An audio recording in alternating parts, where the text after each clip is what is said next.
आज हम बात करेंगे कि किस तरह हम बहुत जल्दी शतरंज या जिसे हम चेस कहते हैं खेलना सीख सकते हैं, वो भी 10 मिनट में। मैं आपको विश्वास दिलाता हूं कि ये सबसे सिंपलेस्ट मेथड है जिससे आप सिर्फ 10 मिनट में चेस को खेलना सीख जाएंगे। तो आइए हम शुरू करते हैं। सबसे पहले हम शुरुआत करते हैं चेस की बनावट से। बेसिकली चेस 64 स्क्वायर से बना हुआ है। ये जो आप देख रहे हैं ब्लैक एंड व्हाइट जो स्क्वायर्स हैं, ये 64 हैं, जिसमें से 32 ब्लैक हैं और 32 व्हाइट स्क्वायर्स हैं। जिस तरह की आप देख पा रहे हैं स्क्रीन पर, ये जो वर्टिकल लाइंस हैं इन्हें हम फाइल्स कहते हैं। ये जो हॉरिजॉन्टल लाइंस हैं इन्हें हम रैंक्स कहते हैं। और ये जो तिरछी लाइन है, ये आप देख रहे हैं इस तरीके से, कोई भी मूवमेंट अगर चेस में इस तरीके से होता है तो इसे हम डायगोनल मूवमेंट कहते हैं। तो आइए अब हम मोहरों की लोकेशन को समझते हैं कि कौन सा मोहरा कहाँ है और कैसे इनको मूव किया जाता है। सबसे पहला मोहरा हमारे बीच जो है वो आप देख पा रहे हैं कि ये मैंने यहां से उठाया है। यह हमारा राजा है।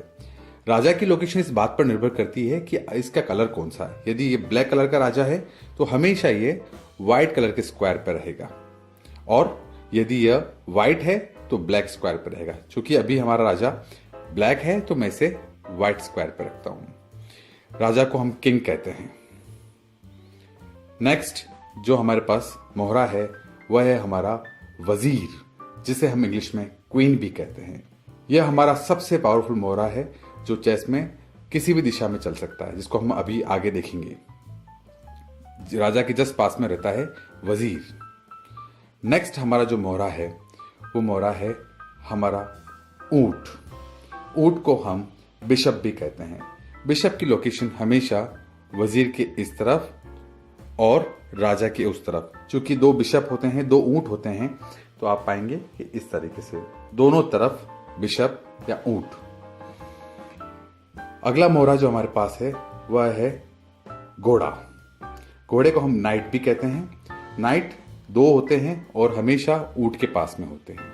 दो घोड़े होते हैं और दोनों घोड़े ऊंट के पास में।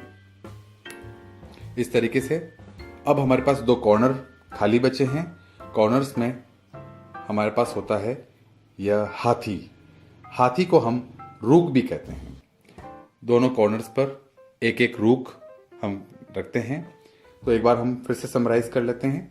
फर्स्ट जो लोकेशन है हमारे पास है राजा, फिर वजीर, दो ऊंट, दो घोड़े और अंत में दो हाथी।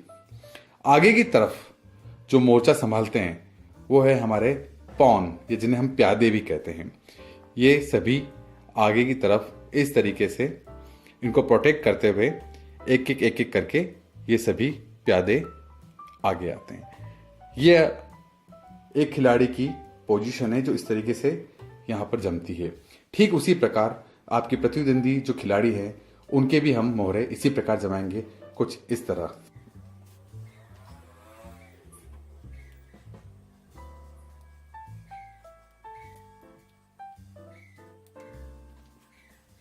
तो फ्रेंड्स, इस तरह हमारे दोनों खिलाड़ियों के मोहरे अपनी चाल चलने के लिए तैयार है। आइए हम गेम शुरू करते हैं और हर मोहरे की शक्ति या उसकी चलन शक्ति को हम देखने का प्रयास करते हैं। सबसे पहले हमारे पास जो मोहरा है वह है हमारा पॉन या प्यादा।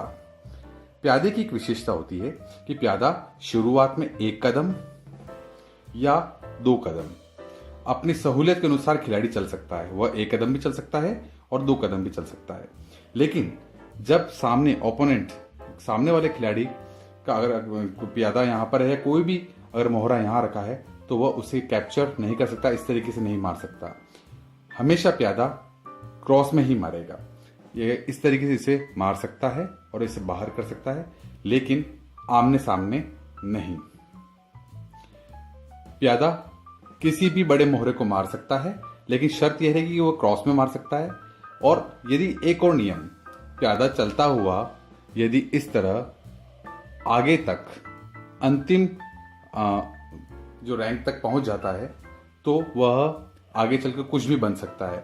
मीन्स वहां पे स्थित किसी भी मोहरे का स्थान ले सकता है। यह ऊंट भी बन सकता है, घोड़ा भी बन सकता है और वह पुनः उसे जीवित कर सकता है। तो हमारा पूरा प्रयास यह होना चाहिए कि किसी भी तरीके से सामने वाले खिलाड़ी का मोहरा या जो प्यादा है वो यहां तक ना पहुंचे। हमारा अगला जो मोहरा है वह है हमारा हाथी, रुख। रुख की विशेषता होती है कि रुख सीधा भी चल सकता है और आड़ा भी चल सकता है, मीन्स वर्टिकली और हॉरिजॉन्टली। इस तरीके से रुख पूरा मूव कर सकता है। मैं उदाहरण से बताता हूं। यदि हमारा रुख यहां है और कोई भी प्यादा अगर यहां रखा है तो ये सीधा यहां से इसे मारकर बाहर कर सकता है, या यदि हमारा मोहरा यहां है और रुख हमारा यहां है तो इस तरीके से यहां आकर ये सीधा वर्टिकली भी इसे मार सकता है। ये हुआ रुख का मूवमेंट, हाथी का। हमारा अगला प्यादा है घोड़ा। घोड़ा एकमात्र ऐसा मोहरा है जो किसी एक मोहरे के ऊपर से कूद सकता है। घोड़े का हमेशा मूवमेंट एल शेप में होता है। एल शेप का मतलब हमेशा 2.5 कदम चलता है। घोड़ा हमेशा 2.5 कदम किस प्रकार से चलेगा? 1, 2 और 2.5। जैसा कि मैंने बताया था एल बन गया है। मैं आपको एक अच्छे से एग्जाम्पल से क्लियर करता हूं। यदि सामने वाले प्रतिद्वंदी का मोहरा यहां इस तरीके से रखा है तो आप पाएंगे कि यह 1, 2 उसके बाद लेफ्ट या राइट एल बनाएगा। ये इस तरीके से इसे यहां से इसे मार देगा और 2.5 कदम चल लेगा। तो घोड़े का जो मूवमेंट होता है वो आगे पीछे दाएं बाएं कहीं पर भी चारों तरफ 2.5 कदम चल सकता है। हमारा अगला जो मोहरा है वह है ऊंट। ऊंट का जो मूवमेंट होता है वह हमेशा डायगोनल होता है, मीन्स ऊंट ब्लैक से ब्लैक, अगर ब्लैक स्क्वायर पर है तो ब्लैक से ब्लैक पर कहीं पर भी इसे चाल को चल सकता है। उदाहरण के तौर पर अगर यदि हमारा अपोनेंट का जो मोहरा है वो यहां रखा हुआ है तो ऊंट तिरछा चलता हुआ इसको यहां मार सकता है। ऊंट कहीं पर भी ब्लैक से ब्लैक सिर्फ तिरछा ही चलेगा, ऊंट कभी भी सीधा या हॉरिजॉन्टली या वर्टिकली नहीं चल पाएगा। तो ऊंट की विशेषता है तिरछी चाल। हमारा अगला जो मोहरा है वह है सबसे पावरफुल, सबसे ज्यादा ताकतवर मोहरा, वह है हमारा वजीर। कहते हैं कि वजीर इस पूरे चेस की जान होती है। वजीर की विशेषता होती है कि वजीर किसी भी दिशा में चल सकता है, हॉरिजॉन्टली, वर्टिकली और डायगोनली।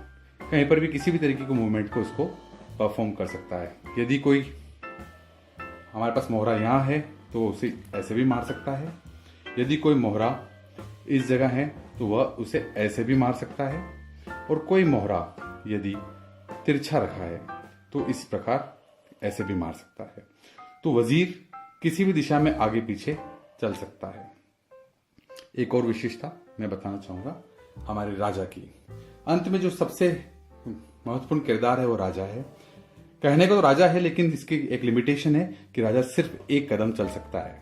आगे पीछे दाएं बाएं कहीं पर भी जहां जिस स्क्वायर में स्थित है उसके चारों तरफ ये सिर्फ 1 कदम ही चल सकता है। एक अंतिम महत्वपूर्ण बात, हमारा प्यादा सिर्फ आगे की दिशा में जा सकता है। किसी भी सूरत में प्यादा एक बार आगे बढ़ने के बाद वापस नहीं आ सकता। बाकी सारे पीछे जितने भी मोहरे हैं वो आगे पीछे कितनी भी बार आप मूव कर सकते हैं, लेकिन प्यादा सिर्फ आगे की दिशा में ही जाएगा। फ्रेंड्स, यदि ये वीडियो आपको पसंद आया है तो इसे लाइक करना ना भूलें, इस चैनल को सब्सक्राइब करना ना भूलें और साथ में आ रहे बेल आइकॉन को दबाना ना भूलें, ताकि आपको आगे भी इस चैनल के सारे वीडियोस और अपडेट्स मिलते रहें। Thank you so much. बहुत जल्दी हम अगले पार्ट के साथ होंगे। Thank you so much.